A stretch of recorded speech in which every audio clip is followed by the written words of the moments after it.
13వ bricks సదస్సు virtual ఫార్మాట్లో నిన్న జరిగింది.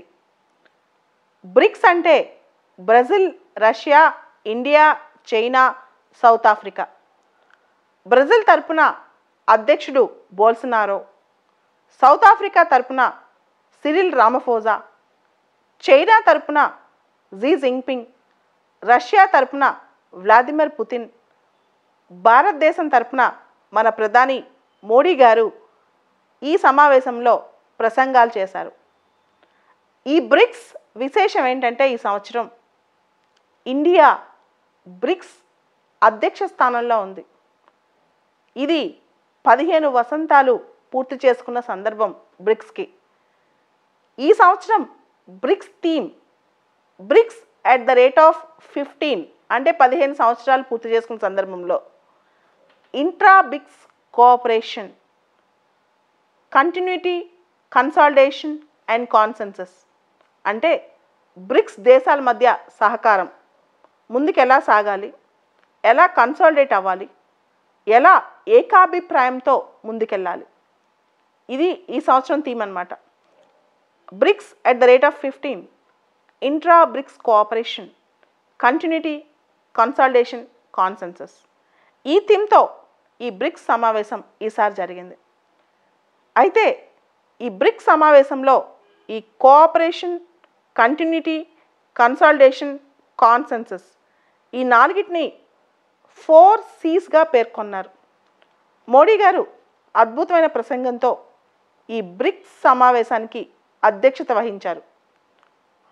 అయిపోయిన 15 సంవత్సరాల్లో బ్రిక్స్ చాలా ముందుకెళ్ళిందని, రాబోయే 15 సంవత్సరాల్లో బ్రిక్స్ ఇంకా ప్రగతిశీలంగా ఉంటుందని ఆయన ఆశించారు. దాంతోపాటు బ్రిక్స్కి సంబంధించి చాలా కొత్త విషయాలు కూడా చేశాం, చాలా ఫస్ట్లు ఉన్నాయి ఈ సందర్భంలో అని చెప్పి ఆయన ఒక ప్రకటన కూడా చేశారు. అయితే బ్రిక్స్కి సంబంధించి ఎటువంటి అంశాలు ఫస్ట్ అంటే ఫస్ట్ టైం జరిగిన అంశాలు ఉన్నాయంటే, ఒకటి డిజిటల్ హెల్త్ సమ్మిట్. మొదటిసారి ఈ సందర్భంగా ఈ సంవత్సరంలో డిజిటల్ హెల్త్ సమ్మిట్ పెట్టారు. రెండోది వాటర్ రిసోర్సెస్ మినిస్టర్స్ మీట్ అయ్యారు. బ్రిక్స్ కోఆపరేషన్లో వాటర్ రిసోర్సెస్ కూడా వచ్చి చేరాయి. మూడోది మోడీ గారు ప్రత్యేకంగా ప్రశంసించింది గ్రీన్ టూరిజం అనే కాన్సెప్ట్. అంటే ఎన్విరాన్మెంటల్ ఫ్రెండ్లీ, పొల్యూషన్ ఫ్రీకి సంబంధించి బ్రిక్స్ దేశాలు ఫస్ట్ టైం ప్రత్యేకంగా దృష్టి పెట్టాయి ఈ మధ్యకాలంలో. దాన్నే గ్రీన్ టూరిజం అంటాం. ఇది కూడా మొట్టమొదటిసారి. దాంతోపాటు అన్నిటికన్నా ముఖ్యంగా strengthening and improving multilateral systems. ఈ మల్టీలేటరల్ సిస్టమ్స్ని స్ట్రెంథన్ చేయటంలో, ఇంప్రూవ్ చేయటంలో బ్రిక్స్ ఈ మధ్య పూర్తిగా సహకరించుకుంటుందని కూడా మోడీ గారు తెలిపారు. అయితే మోడీ గారు చెప్పిన అంశాలతో పాటు బ్రిక్స్ సంబంధించి ఆయన ఇంకొక మాట అన్నారు. ఎమర్జింగ్ ఎకానమీస్కి ఇప్పుడు బ్రిక్స్ ఒక పెద్ద గళం, పెద్ద వాయిస్ అని. అంటే అభివృద్ధి చెందుతున్న ఆర్థిక వ్యవస్థలకి బ్రిక్స్ ఒక వాయిస్, బ్రిక్స్ ఒక ప్లాట్ఫామ్, బ్రిక్స్ ఒక ముందడుగు అని చెప్పారనమాట. సో ఈసారి ప్రత్యేకంగా బ్రిక్స్ సమ్మిట్లో ప్రస్తుతించింది ఏంటంటే counter terrorism action plan. BRICS దేశాలు ఈ పాటికే ఒక డ్రాఫ్ట్ రెడీ పెట్టుకుని దీన్ని ఇప్పుడు ఆమోదించుకున్నాయి. కౌంటర్ టెర్రరిజం యాక్షన్ ప్లాన్ అన్నమాట. ఇది చాలా ఇంపార్టెంట్. మనందరికీ తెలుసు టెర్రరిజం ప్రపంచాన్ని ఎలా అతలాకుతలం చేసేస్తుందో. ఈ సందర్భంగా కౌంటర్ టెర్రరిజం యాక్షన్ ప్లాన్ గురించి కూడా వాళ్ళు డ్రాఫ్ట్ గురించి, తర్వాత డ్రాఫ్ట్ అయిపోయిన తర్వాత ఫైనలైజ్ అయిన వర్షన్ గురించి కూడా మోడీ గారు డిస్కస్ చేసి ఈ సందర్భంగా ఆయన దీన్ని ప్రశ్నించారు. బ్రిక్స్ దేశాలు దీన్ని అడాప్ట్ చేసుకోవడం చాలా శుభ పరిణామం అని, కౌంటర్ టెర్రరిజం యాక్షన్ ప్లాన్ని అడాప్ట్ చేసుకోవడం అని కూడా మోడీ గారు చెప్పారు. దాంతోపాటు బ్రిక్స్ దేశాలన్నీ కూడా కలెక్టివ్గా మల్టీలేటరల్ సిస్టమ్ని తీసుకురావాలి, ప్రపంచాన్ని ముఖ్యంగా పెద్ద పెద్ద దేశాల, అమెరికా లాంటి దేశాల పెత్తందారిని తరం నుంచి మల్టీలేటరల్ సిస్టమ్స్లోకి తీసుకురావాలని చెప్పి కూడా బ్రిక్స్ దేశాలు ఆశిస్తున్నాయి, యోచిస్తున్నాయని చెప్పి మోడీ గారు చెప్పారు.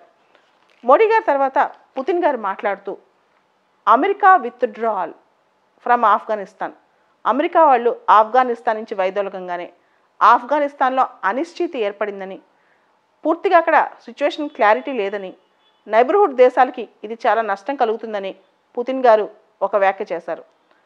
అయితే చైనా ఈ ఆఫ్ఘనిస్తాన్ విషయంలో బ్రిక్స్ సమ్మిట్లో సైలెంట్గానే ఉంది.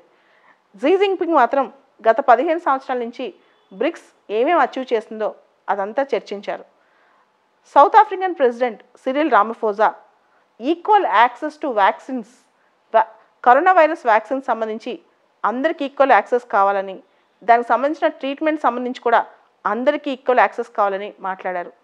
అమెరికాతో పాటు ఇప్పుడు ఇతర దేశాలన్నీ కూడా ముందుండి అందరికీ హెల్ప్ చేయాలని కరోనా వైరస్ వ్యాక్సిన్ విషయంలో ఆయన పేర్కొన్నారు. అయితే ఇక్కడ సౌత్ ఆఫ్రికా, ఇండియా ఈ 2 దేశాలు వరల్డ్ ట్రేడ్ ఆర్గనైజేషన్లో వ్యాక్సిన్స్కి పేటెంట్ వేవర్ గురించి అడుగుతున్నాయి.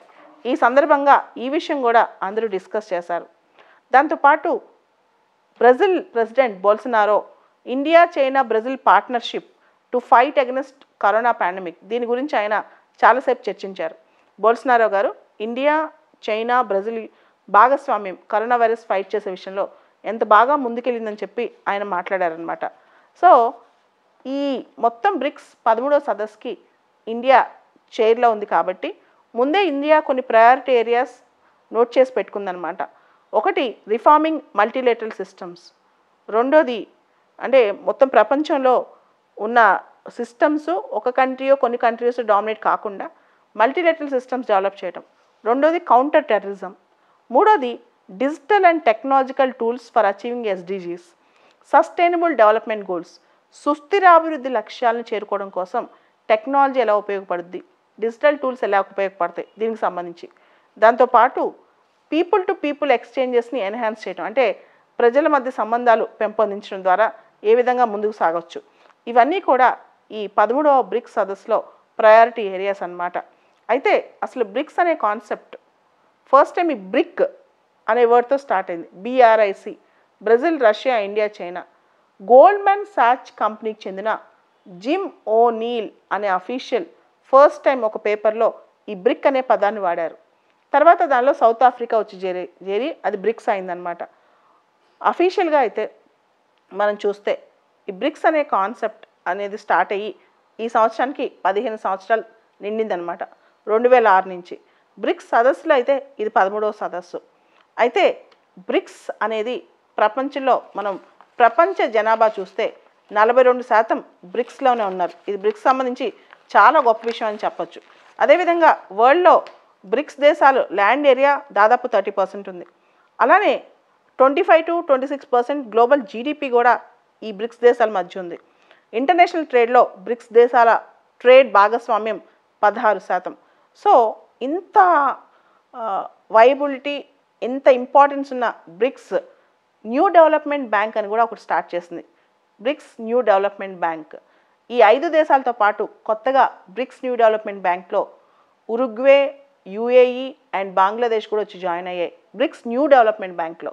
సో అభివృద్ధి ఆల్టర్నేటివ్ సిస్టమ్స్ క్రియేట్ చేయడం కోసం IMF, వరల్డ్ బ్యాంక్తో పని లేకుండా కొంత ఆల్టర్నేటివ్గా క్రియేట్ చేయడం కోసం బ్రిక్స్ న్యూ డెవలప్మెంట్ బ్యాంక్ కూడా స్టార్ట్ అయిందనమాట. ఇలా బ్రిక్స్ ఈ మధ్య చాలా వైబ్రెంట్గా ఉంది. మోడీ గారు అదే చెప్పారు. దాదాపు 100కు పైగా సమావేశాలు, 100కు పైగా ఈవెంట్స్ కండక్ట్ చేసింది బ్రిక్స్ ఇంత కరోనా టైంలో కూడా లాస్ట్ 1.5 ఇయర్ నుంచి. సో బ్రిక్స్ అనేది చాలా ఇంపార్టెంట్ అండ్ వైబ్రెంట్ ప్లాట్ఫామ్. దీన్ని సరిగ్గా ఉపయోగించుకోవాలని, ముఖ్యంగా ఎమర్జింగ్ ఎకానమీస్కి ఒక గళంగా బ్రిక్స్ని వాడుకోవాలని చెప్పి మోడీ గారు ఒక సజెషన్ చేశారు. ఇది బ్రిక్స్ 13వ సమావేశం గురించి సంక్షిప్తంగా.